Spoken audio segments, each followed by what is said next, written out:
Hello and welcome. I'm Kamla. The second Palo Alto International Film Festival was held in September 2012. This 4-day festival featured films as well as talks and interviews with filmmakers. In today's show, we bring you 2 interviews. The first is with animator cum director John Kahrs. He talks about his film Paperman. This Walt Disney Animation short film blends old and new technologies in surprising ways. A second interview is with Adam Russell and John Sear, who talk about their collaborative feature-length crowdsourced game called Renga. This unusual project is the first 100-player collaborative laser game for cinema screens. Their work, as they put it, is a mix of films, video games, and theater. So congratulations, you have a new film out called Paperman. That's right.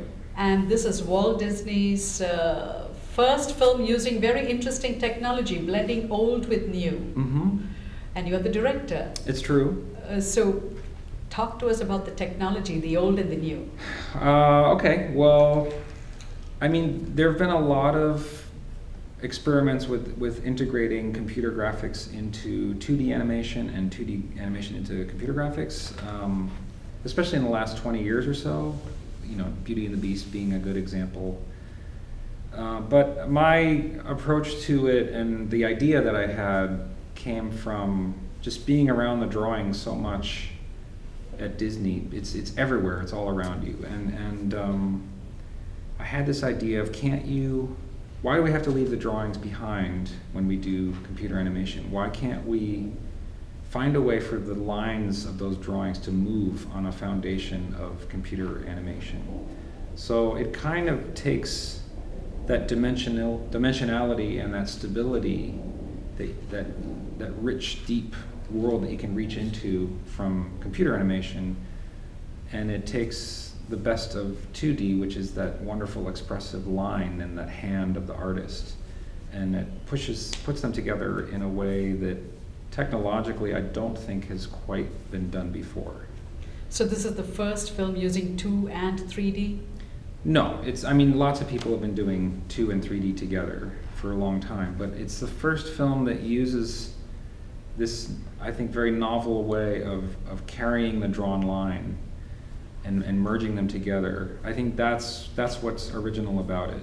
And it's hard to describe because it's like really nerdy and technical, but it's cool. But you're paying homage to the animator.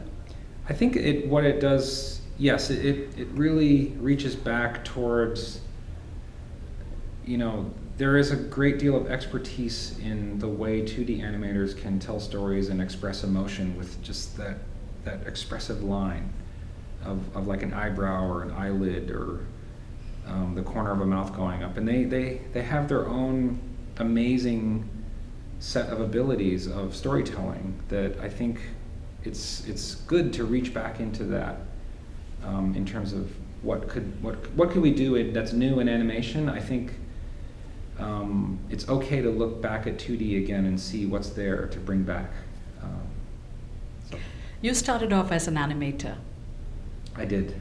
So do you remember your first memories of which eyebrow spoke to you or which lip spoke to you when you did that flip book for your mother? Yeah, I guess, well, it was just stick figures walking around, and that was really the first experiments of like bouncing balls and like kind of self-imposed experiments. I had no idea what I was doing and no guidance, but I was like a 10-year-old kid. And but it's funny, like coming back to it later in my college years, I realized now that I was doing a lot of that like training and raw understanding of like what were the principles of animation. I didn't understand it at the time, but I was kind of doing my homework, preparing for something that you kind of intuitively kind of knew that you were doing something interesting. Well, I just loved animation, and I loved the magic of making something move. And then when I started playing with, I think seeing Tron just blew me away, and then I think seeing Luxo Jr. from John Lasseter just took it that was it. Like then I shifted everything, my entire art school curriculum. I changed everything. It really changed my life, I think, Luxo Junior in particular. And you've been involved with Tangled, with Incredible, and a bunch of other movies. Yeah, I was at Pixar for about 10 years, and I worked on almost everything between A Bug's Life and Ratatouille. So you were across the bay? I was, yeah. I miss it up here. Okay. Just to go back to Paperman real quick, this is, you describe it as a romantic movie. And in a previous interview, when you described it, it almost sounded like an O. Henry novel. Really? Yes. Oh, you mean like The Gift of the Magi or something? Yeah. Yeah, there's a little bit of that circularity in the plot that, you know, things return back naturally to, and it's all about how it's corny, you know. It's love conquers all and all that stuff. And so yeah, I just was listening to The Gift of the Magi book on tape, and I was thinking how sentimental that whole story was. So I guess I'm a sentimental old fool. So. You're probably capturing New York of a different era, you know, because you're from New York, and maybe the post-Depression period. You know, I'm just thinking aloud here. It's like a post-war period, I think, is really, I think, a kind of exciting time for that city, a classic, vibrant era. That I think actually New York has really returned to that time again. I remember when I was growing up, it was New York in the 70s, and man, that was like gritty. Because you couldn't even see down the block because the smog was so thick. But New York is just unbelievable now. How did you choose the title Paperman? Because Paperman evokes memories of New York. You know, all the movies where, you know, the paperboy played a big role.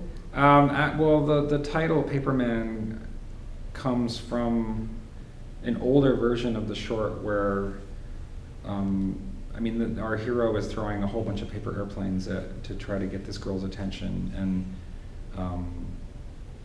those paper airplanes eventually formed into a man who was like a Cupid character, that his job was to bring these two people together.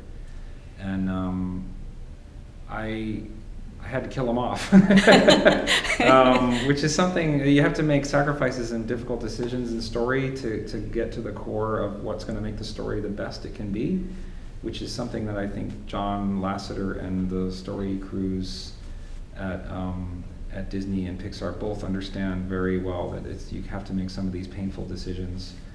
But that was Paperman. But I think now George, the guy in the short, he's kind of Paperman now. So because everything that happens to him somehow involves paper.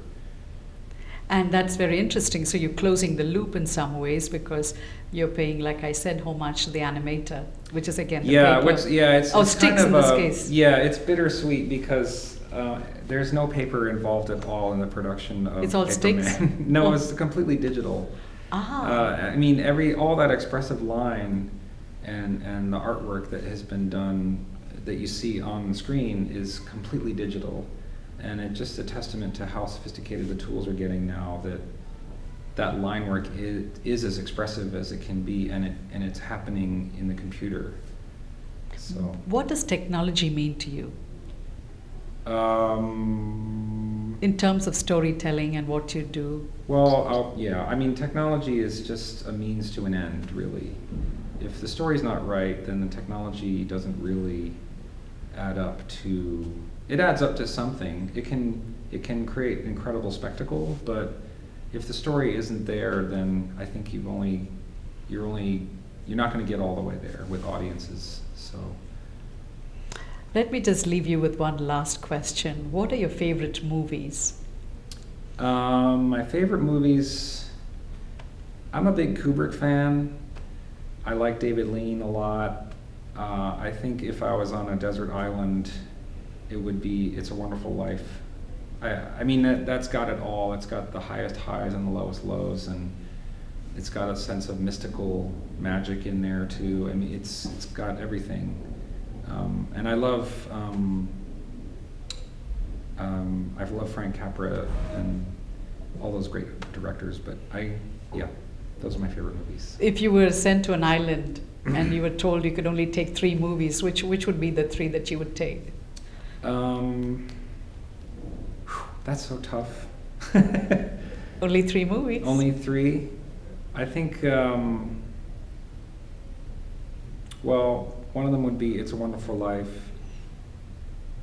Maybe The Shining and E.T. I don't know. And then you're going to say, E.T., go home. Yeah. Thank you so much for your time. You're welcome. It's been a pleasure. Thank you.